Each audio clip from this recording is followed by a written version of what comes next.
caminhando com passos longos e silenciosos, provavelmente sobre duas pernas. Evidentemente inaudito. Aproximou-se do homem, puxando-lhe a cabeça para trás com os membros dianteiros, quebrou-lhe o pescoço, enquanto enterrava os dentes em sua garganta.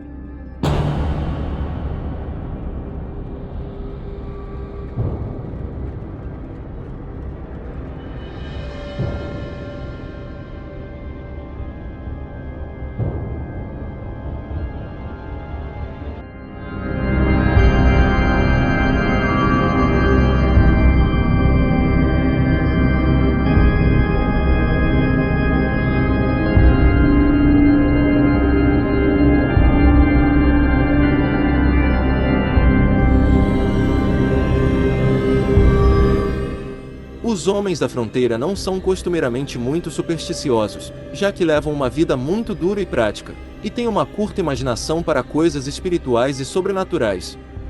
Enquanto vivi na fronteira, ouvi poucas histórias de fantasmas, e essas poucas narrativas eram de um tipo perfeitamente comum e convencional.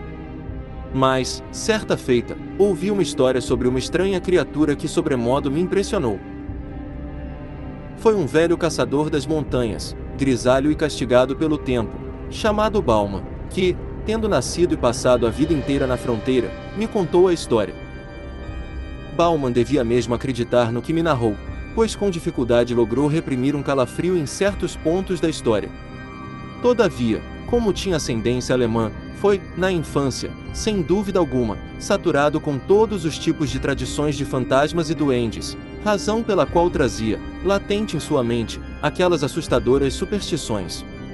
Além disso, Bauman conhecia bem as histórias, contadas pelos pajés nos acampamentos de inverno, sobre as entidades que caminham na neve, os espectros e os malignos seres amorfos dedicados a assombrar as profundezas das florestas, e a rastrear e perseguir os andarilhos solitários que, após o anoitecer, transitam pelas regiões onde se refugiam. É mesmo possível que, vencido pela terrível sina que se abateu sobre seu amigo, e oprimido pelo terrível pavor do desconhecido, tenha ele passado a atribuir um caráter sobrenatural ao que seria apenas uma fera selvagem anormalmente perversa e astuta, de molde que essa atribuição, concebida na época dos acontecimentos, impregnou as suas lembranças. Mas se realmente foi assim, ninguém pode dizer. Quando ocorreu o incidente, Bauman ainda era jovem. Fazia, na ocasião, com um companheiro, uma caçada com o emprego de armadilhas, entre as montanhas que separam a cabeceira do rio Wisdom das bifurcações do Salmão.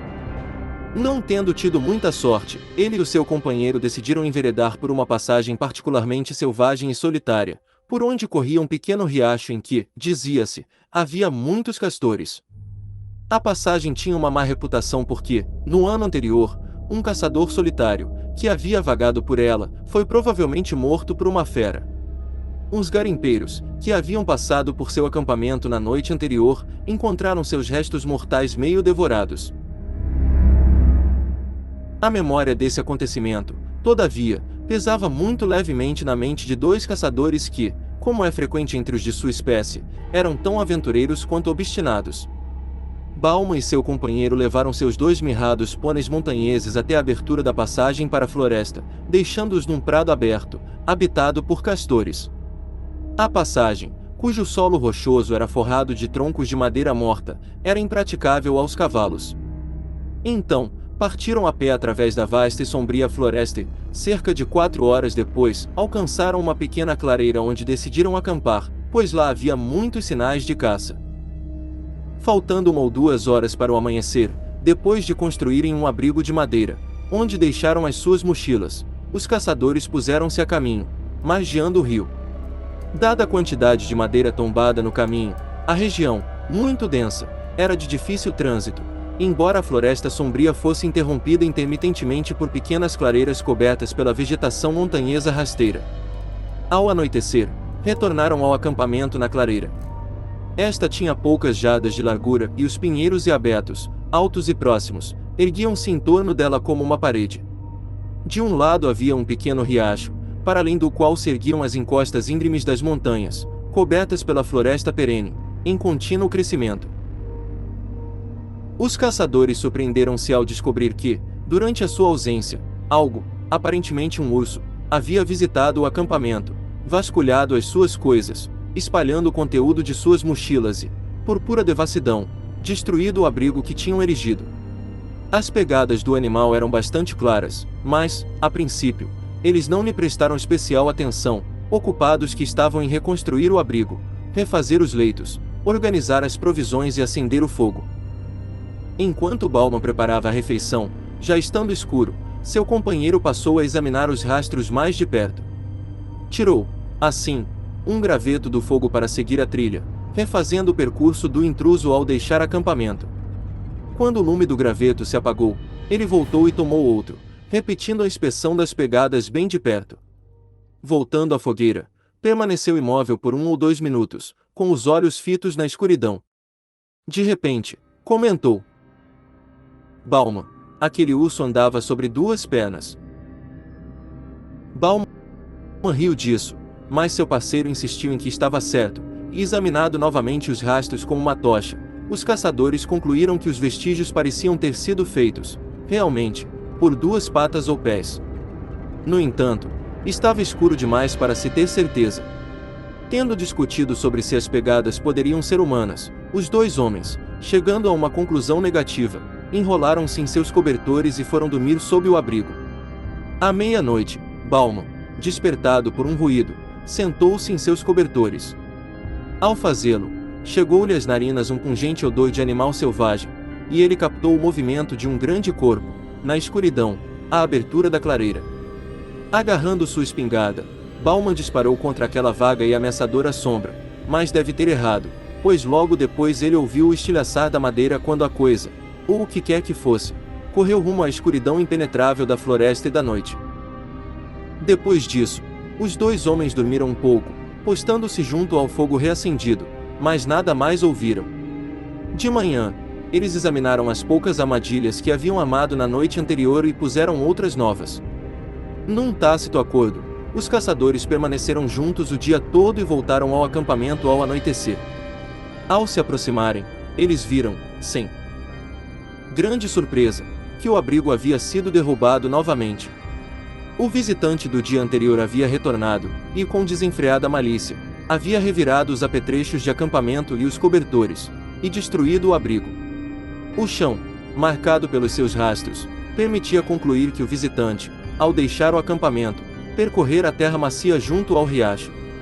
Lá, as pegadas eram tão claras que pareciam impressas na neve, e, após um exame cuidadoso, revelaram que o ente que as produziu caminhava mesmo sobre 2 pernas. Deveras preocupados, os homens juntaram uma grande pilha de toras de madeira morta e mantiveram acesa a fogueira durante toda a noite, enquanto, sentados, montavam guarda, em revezamento, a maior parte do tempo.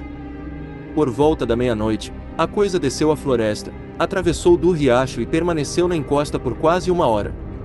Os caçadores podiam ouvir os galhos estalando enquanto ela se movia, e várias vezes, a coisa emitiu um gemido áspero, ríspido e prolongado, produzindo um som peculiarmente sinistro. No entanto, não se aventurou a aproximar-se da fogueira. De manhã, os 2 caçadores, após discutirem os estranhos acontecimentos das últimas 36 horas, decidiram que carregariam suas mochilas e deixariam o vale naquela tarde. Pesava nesta decisão a evidência de que, apesar dos bons sinais de caça, pouquíssima pele de animais havia obtido até então. Todavia, era necessário, primeiro, seguir a linha de suas armadilhas e recolhê-las, e foi o que eles se dispuseram a fazer. Durante toda a manhã, permaneceram juntos, recolhendo armadilha após armadilha, todas elas vazias. Assim que deixaram o acampamento, tiveram a desagradável sensação de que eram seguidos. No denso bosque de abetos, ouviam, ocasionalmente, o estalido de galhos partindo, já depois de terem passado. E, de vez em quando, escutavam um ligeiro farfalhar entre os jovens pinheiros a seu lado. Ao meio-dia, estavam de volta, a algumas milhas do acampamento. Sob a luz forte do sol, aqueles temores pareciam absurdos a 2 homens armados, acostumados, como estavam, após longos anos de expedições solitárias nas florestas, a enfrentar todo tipo de perigo humano, animal ou decorrente das intempéries. Havia ainda 3 armadilhas de castores para coletar num pequeno lago, situado em uma grande ravina próxima. Bauman se ofereceu para recolhê-las e trazê-las, enquanto seu companheiro seguiria ao acampamento e prepararia as mochilas. Ao chegar ao lago, Bauman encontrou 3 castores nas armadilhas, um dos quais se soltou e correu a uma casa de castores. Levou várias horas para apanhar e preparar os animais e, quando voltou ao acampamento, notou, com certa inquietação, o quão baixo o sol estava. Ao correr ao acampamento, sob as altas árvores, o silêncio e a desolação da floresta pesavam sobre ele. Seus passos não ressoavam nas agulhas dos pinheiros e os raios oblíquos de sol, passando em meio aos troncos eretos, produziam um crepúsculo cinzento, no qual os objetos, à distância, cintilavam indistintamente. Nada havia para quebrar aquela taciturna quietude que, quando não a brisa, paira sempre sobre essas sombrias florestas primitivas. Por fim, Bauman chegou à beira da pequena clareira onde ficava o acampamento e, acercando-se dela, gritou. Não obteve, contudo, resposta alguma. A fogueira tinha se apagado, embora a sutil fumaça azulada ainda galgasse, em espiral, a atmosfera. Perto dele estavam as mochilas embrulhadas e arrumadas. A princípio, Bauman não viu ninguém, nem recebeu resposta ao seu chamado. Avançando, gritou novamente. Ao fazê-lo, seus olhos pousaram no corpo do amigo, estendido ao lado do tronco de um grande abeto caído. Correndo em sua direção, o caçador descobriu, horrorizado, que, embora ainda conservasse calor, o seu amigo tinha o pescoço partido. Havia 4 grandes marcas de caninos na garganta do cadáver. As pegadas da criatura fera desconhecida, impressas nas profundezas do solo macio, contavam toda a história. O infeliz, tendo acabado de fazer as malas, sentou-se no tronco de abeto com o rosto voltado para a fogueira e as costas para a espessa floresta, esperando pelo companheiro. Enquanto assim aguardava, o seu monstruoso agressor, que devia estar espreitando na floresta, esperando uma oportunidade para apanhar desprevenido um dos aventureiros, veio furtivamente por trás, caminhando com passos longos e silenciosos, provavelmente sobre 2 pernas. Evidentemente inaudito. Aproximou-se do homem, puxando-lhe a cabeça para trás com os membros dianteiros, quebrou-lhe o pescoço, enquanto enterrava os dentes em sua garganta. Não tinha devorado o corpo, mas, aparentemente, brincar e saltitar em torno dele, com uma alegria rude e feroz, ocasionalmente rolando sobre o cadáver. Depois, fugira para as profundezas silenciosas da floresta. Bauman, tomado de grande nervosismo, acreditando que a criatura com a qual tinha que lidar era algo meio humano e meio demônio, alguma grande besta sobrenatural, largou tudo ali mesmo, exceto a sua espingarda, e disparou em alta velocidade pelo desfiladeiro, sem parar, até chegar ao prado de castores onde os mirrados pôneis ainda pastavam. Montando, cavalgou durante a noite inteira, até ficar fora do alcance de seu perseguidor.